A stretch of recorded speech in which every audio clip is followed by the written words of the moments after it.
Item number 3 is to consider approving a ballot printing and mailing service agreement between Mesa County and Runbeck Elections LLC for ballot packet printing services for the 2026 June primary and 2026 general elections for an estimated total of $129,800, not including shipping and postage per election, and authorize the chair to sign. Good morning, Bobby. Good morning, Commissioners. We are requesting that the board sign a contract with Runbeck Election Services as Mesa County's mail ballot printing vendor. Runbeck offers security, experience, and technical capability to receive voter data from our statewide voter registration database with the secure FTP site. They're fully equipped to set up, print, and insert and mail ballots in compliance with the Colorado Secretary of State Rule 7, ensuring all processes meet statutory deadlines. This contract encompasses a full scope of services required by the Mesa County Elections Division, including coordination, preparation, printing, insertion, and mailing of the mail ballot packets.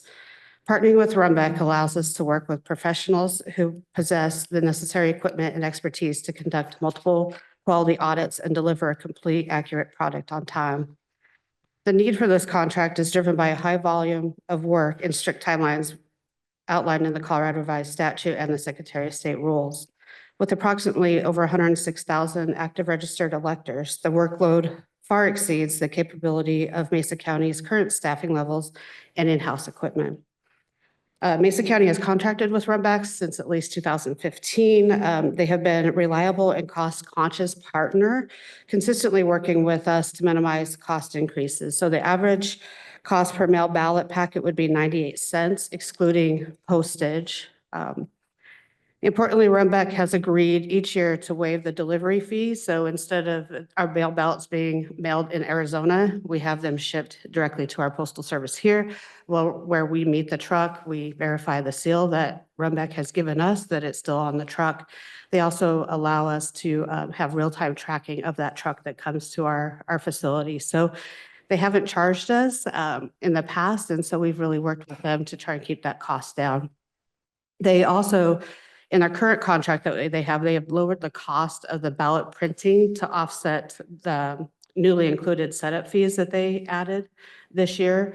So there was really no net increase in the cost, keeping the price relatively point to our 2024 contract as well. Okay. Your name, I'll be in trouble with the clerk's office. Bobby Gross, Mesa County Clerk and Recorder. Touche. Commissioner Fletcher, do you have any questions? Yeah, I have a question.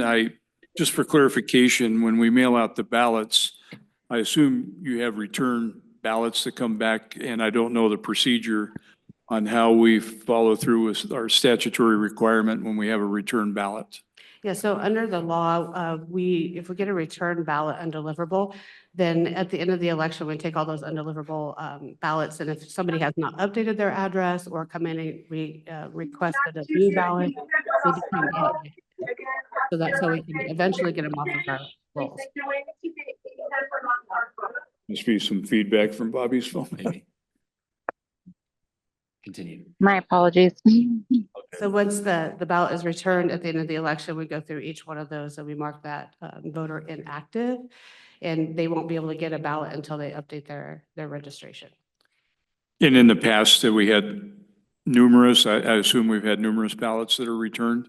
Yeah, typically we see around, I would say around 1,000 to 1,500, depending on how big the election is.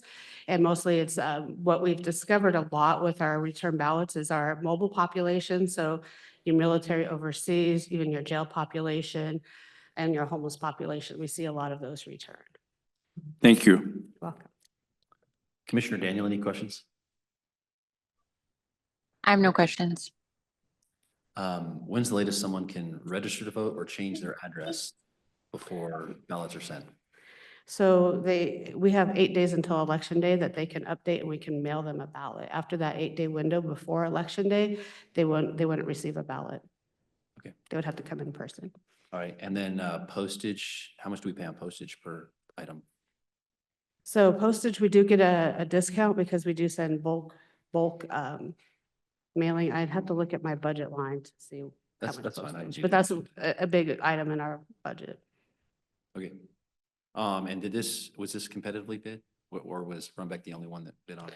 So Runbeck is the only one that we've contracted with, just because they also help us with our Agilis, which is our ballot verifier that verifies signatures. And they also help us do our ballot on demand printers. So they are a one source vendor for us because they have worked so well in the past. I did reach out to another vendor to see if I could get a quote to see where they're at.